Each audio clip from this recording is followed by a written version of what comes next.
Nagluto ako ngayon ng spaghetti bolognese. Lagi na lang spaghetti, no?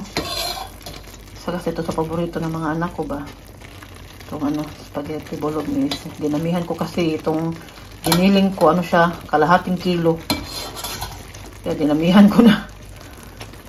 Gusto din ng mga bata to eh. Kakain din ako.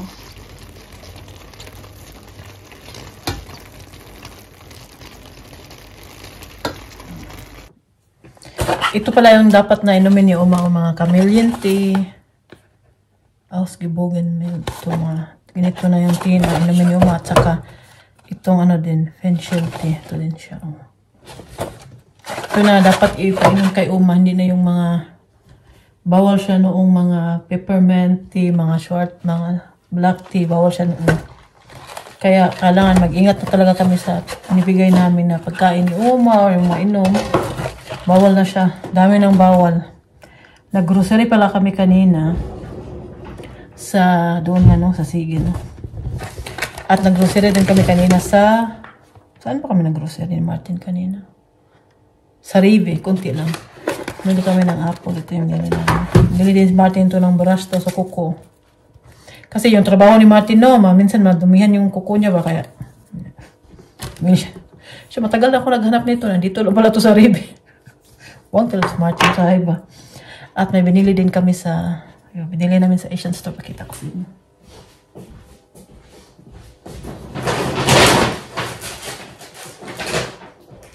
Alam po ba ninyo kung bakit kami pumunta sa Asian store? Dahil si Ate Melly, yung kapitbahay ko na Pilipina, hindi na din kasi yun siya palagi nakakaluto ng Filipino food. Kaya nakiusap siya sa akin kung pwede daw ako gumawa ng pansit. Mabait pa naman sa Timenyo. Nung buntis ako, nalutuan ako yun. Kaya nagbili ako ng pansit. Magluto ako siguro ngayong linggo na lang. Dahil bukas, pupunta kami sa hospital at pupunta kami ng Dortmund. At sobrang saya ko dahil meron na naman silang turon na ube. Tagal-tagal na ko kain to. Yung normal, yung isang turon ng talaga yung lagi ko nabibili. At namili din kami ng pansit canton. Dahil matagal na kami hindi nakabili ng pansit canton at wala na kaming pansit canton. Tagal-tagal na din kami hindi nakakain ng pansit canton. Paminsan-minsan kumakain po kami nito. Hindi po kami palaging kumakain nito kasi hindi to healthy, no? Baka may magsabi na naman Baka may magsabi na naman to sa inyo. Huwag kayong kumain na dahil hindi. Kung paminsan-minsan lang naman siguro okay lang. Huwag lang yung araw-araw dahil masisira yung kidney natin. Ito yung pansit canton. Dalawang klase kasi palit canton doon. Meron Lucky Me na made in Thailand. Meron din Lucky Me na made in Philippines. So, yung made in Thailand, mas mura siya. Pero, ang pinili namin ang made in Philippines talaga. Meron din red. Kunti lang pinili namin. Meron marami. Kasi, kita din brako eh.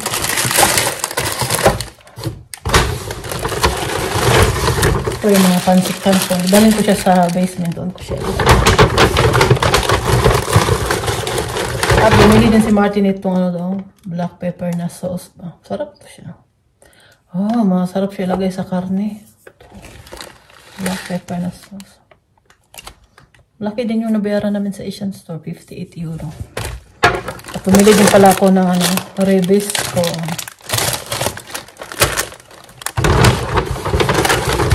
Si Martin, ito yung paborito niya. Mili talaga siya nito. Ito talaga yung gusto niya. Kaya dalhin ko siya sa taas. Ito pa, pansit canton. Ako, yung gusto ko sa pansit canton, yung kulay black at saka itong kulay red. So, itong green, ito masyadong gusto ang flavor nito. At bumili din kami ng crispy fry dahil wala na kami dito. Ito. Kunti lang yung binili ko kasi pupunta naman yung dalawa kong kapatid. Magpadala ako sa kanila ng ganito kasi doon mas mura kaysa sa Asian store sa bumili dito. Siyempre, may bayad na sila ng tax, kailangan din nilang kumita, ganyan siya. Mas mahal na kaysa doon sa atin. At bumili din si Martin ng boy bawang. Boy tapa. Matagalan din kami hindi nakapunta ng Filipino Asian store. Kailan ba kami last napunta doon? Ano pa yun? Winter pa yun. Ngayon, ano na, spring na dito. At bumili din ako ng itong ano, itong para sa lumpia. Sarap kasi ito siya, na-try ko siya. Sarap siya. Kaya, bumili ako ulit. Dahil gusto ko kumain ng lumpia. At bumili din ako nitong ubi makapuno kondensada. Hindi ko pa ito na-try. Sarap ka ito siya lagay sa halo-halo, no? Binili ko talaga ito siya para sa halo-halo. Kasi, tinginit na dito. Malapit na tayo makakain ng halo-halo. Yung lang yung binili ko, konti lang. Parang konti lang siya, no? Pero, 58 euro na. Malapit na mag 4,000 pesos. Paano ba? 58 euro eh. Times 62 ang euro ngayon. Naku. Kahapon, nagpadala ako 63 ang palit. Kaya marami lang sana pira noon. Padala lang. Kasi minsan lang ba yung mag 63.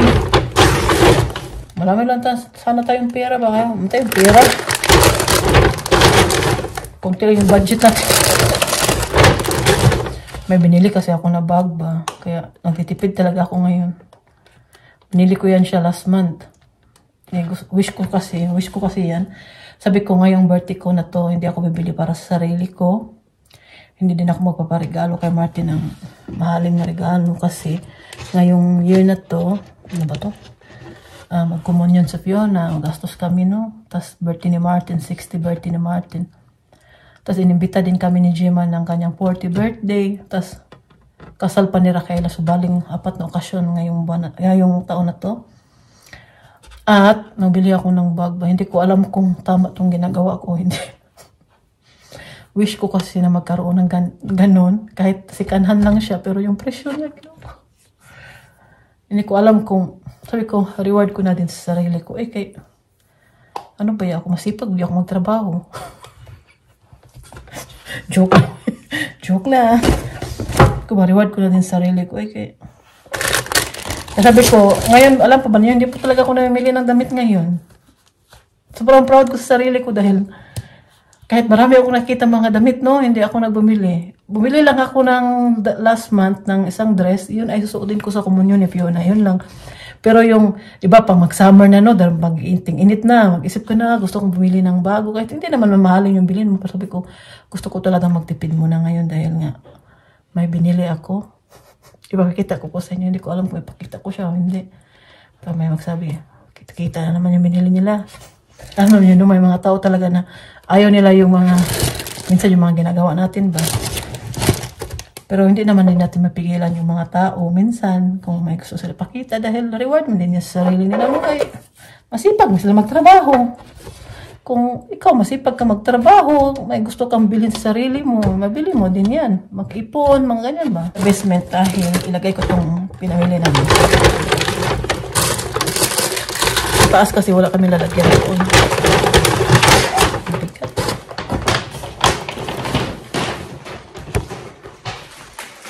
Numalan siya pala ako kagabi, no? Tapos na ako. At ito ay lalipitin ko na to siya. Mag-ano ako, bukas Sabado dito. Ito kami sa Japanese restaurant. Dahil sa Korean puno. Ha?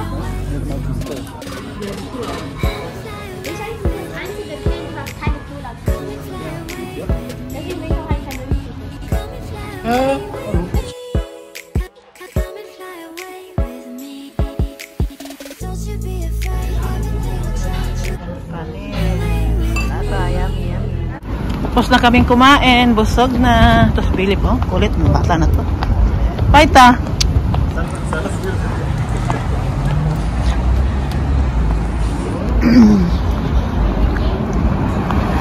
Puno kasi doon sa Korean ba, kaya doon kami sa Japanese. Sarap naman din doon. Pero hindi masyado gusto ng mga anak ko ng Japanese. Gusto nila doon sa Korean. Uwi na tayo. May pinuntahan kasi kami dito. May hinatid lang kami sa clinic ba. At namasyal na din. Wow, sit Pia, sit in.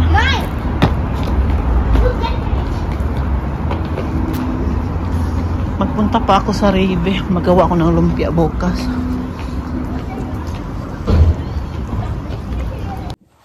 Kauuwi ko lang. Galing ako nagsimba. Kasama si Fiona. At si Fiona nandoon pa sa simbahan dahil ano nila ngayon. Yun yung magkumpisal sila ba. At alas 3 pa yun siya matapos. At mamaya magkita kami ni Howie, yung asawa ni Harvey. Dahil nandito siya malapit sa Plettenberg ngayon sa Attendorn. Cute naman ito. Kasi nga, di ba uuwi si Oliver, no? Tapos meron kasi akong ibibigay sa kapatid ni Oliver at doon sa kay Ate Jane. Meron din akong bibigay. Papadala ko kay Howie kung pwede niya ibigay kay Oliver. Kasi halos lapit-lapit lang yun sila. Tingnan po niyo ito ba? Oh. Ito po yung gawa ni Marita. Pang bagong ano man to? Yung bagong pinanganak ba? Ang cute-cute. Ang liit. At meron pa ito. Diba pinakita ko na ito photo sa inyo? May buhok pa oh. Kulay black sa akin to.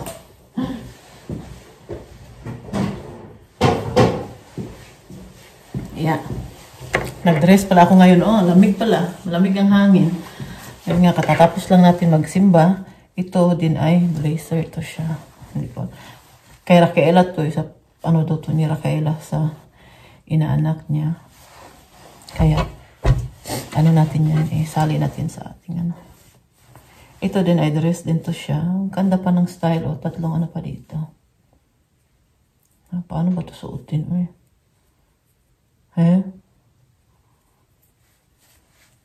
Naglibog ko aning dress na. Ganyan siya. Basta, maganda din siya. Grabe talaga yung talent ni Marita magawa nito ba oh. Ito kasi yung, minsan kasi wala siyang ginagawa sa kanila. Kaya ito yung pinagkabisihan niya. Kaya ko ito pinakita dahil papadala ko ito sa Pinas. At i-prepare ko na po yung ibibigay ko doon.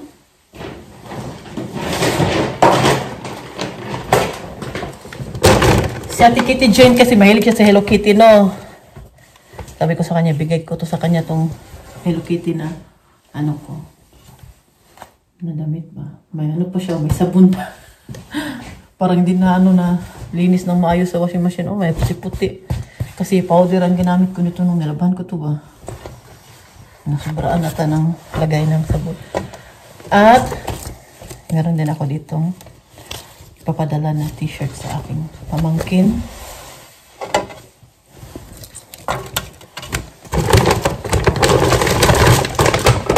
Kasabihin ni Howie ba, bigat naman ito Mami Rose. Okay. Kasi po ito ay bibigay ko din ko to kay Ate Gino. Sabon. Hindi ako makapagbigay sa kanya ng marami dahil si Oliver kasi magdala nito at si Oliver marami nang dala. Nagya din tayo, no? At yung kapatid ni Oliver, binilhan ko din ng perfume. Mabait kasi yung kapatid ni Oliver, yung guwapo na kapatid ni Oliver. Ito, binigyan ko siya ng mga hand cream. At may bibigay din sa kanya, ako sa kanya, chocolate ito sa kanya. Nag-isa sila ni Ate Jane. Kung marami lang sana pang ano si Oliver, no? Kaya lang wala nang ano si Oliver, so na daw siya. Ito din kay Ate Jane din, meron din siyang hand cream din. Sa kapatid ni Oliver, dalawa sa kanya. At meron din ako ipapadala sa pamangkin ko.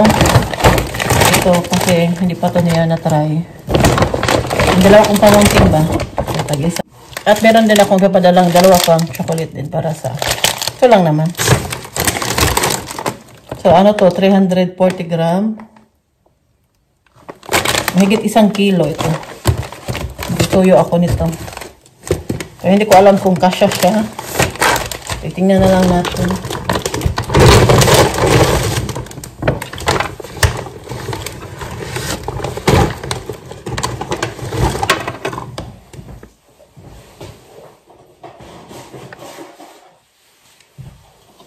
May bigay din ako pala kay Ate Jane ito sa loob.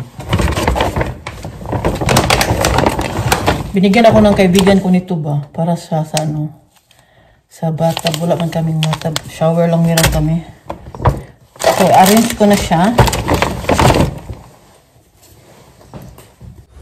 Lakad-lakad kami ni Martin ngayon. Happy Sunday po sa inyong lahat. Nagpainit kami ni Martin. Okay. Dok, di pandam. Chinshot. Lakad-lakad kami ngayon kay magandang weather, no? Pero kahit ano siya, may pagka malamig ba? Malamig ang hangin. Nagsimba. Nagsimba kami. At ngayon, papunta na kami sa dito malapit sa Aquamagis. Ayaw sumama ng mga anak namin. Doon lang sila sa labas ng bahay namin naglaro. Si Fiona at si Philip. Si Michelle naman may bisita. So may naman naman nakalakad. Galing kami sa atin door. Nabigay ko na kay Howie yung ipapadala ko sa Pilipinas. Pag walang hangin, mainit siya. Pag may hangin, sobrang lamig. Ginawin ka talaga. Wala na. Ay, wala ba ito nag-sunblock siya? Masunog yung naong na to. Hindi po ako mahilig maglagay ng mga cream ba, ng mga sunblock, no? Talaga. Kahit mainit na, bilad talaga ako ng araw. Sa Pilipinas, takot na mangitim. Pero dito sa Germany ako, hindi ko takot mangitim eh. Nagpapainit talaga ako palagi. Si Uma noon, palagi kong pinagsasabihan ba. Tapos Marian, bilis mo namang nangitim ako. Namula lang. Kahit ilang oras na daw siya nagpainit. Nimulan daw siya, pero ako daw, sandali lang, nag-brown agad daw ang kulay. Dito tayo ngayon, naglakad-lakad. Diba, ang ganda ng weather. Mahangin na naman siya. Ito yung Aquamagis. Dito nag-swimming sila noon, team blended. Kasama nila si Mami Ken. Nung nag-rent sila ng dyan ba, sa resort. Ganda kayo dito sa Aquamagis. Yan talaga yung gusto ko dito sa isa sa paborito kong season dito sa Germany, ang spring. Ha? Lakad na tayo.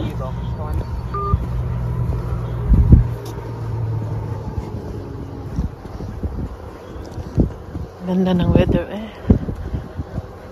Bukas din maaraw, kaya lang hindi masyadong malamig.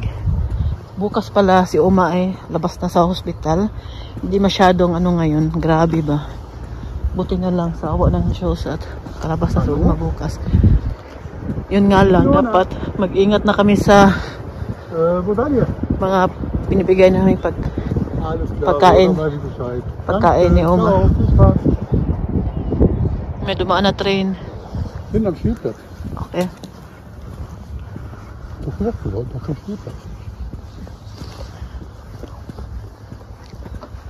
Kumain kasi kami ni Martin ng dona, kaya lakad-lakad kami.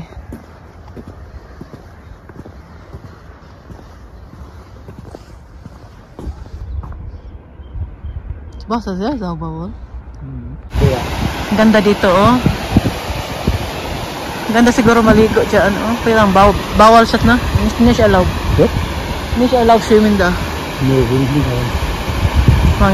Hindi pwede.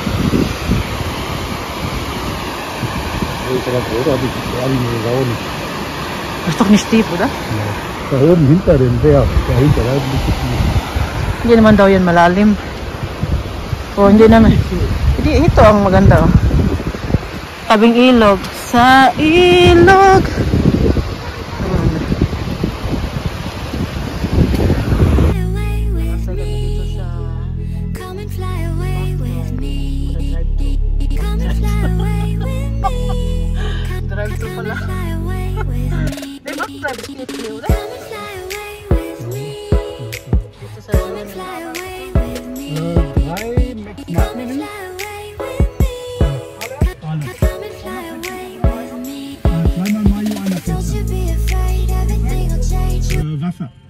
Medium. Nasa bahay na po kami.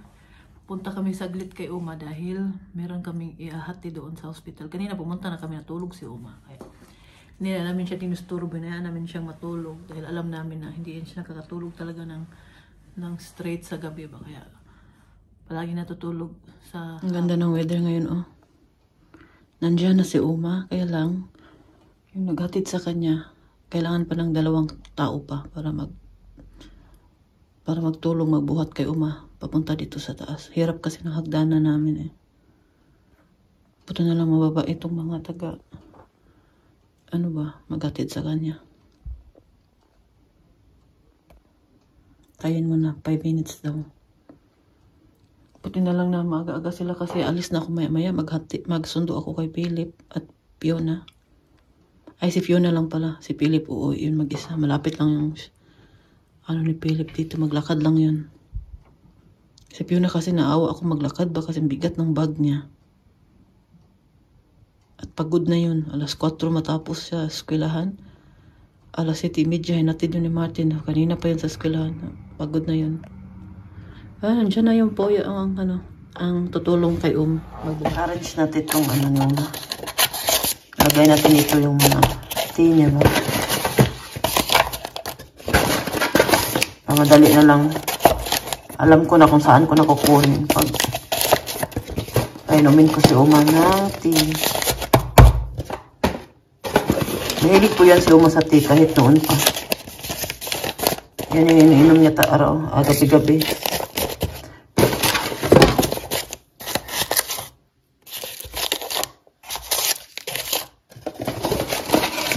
Dalawang klaseng tea lang yung pwede mainom ni Uma ngayon. Dahil nga sa sa problema niya sa kanyang tiyan ngayon. Hindi mo na siya pwede uminom sa lahat ng tea. Ito kasi yung sinabi doon sa hospital, sa doktor. Ayan din yung gagawin namin.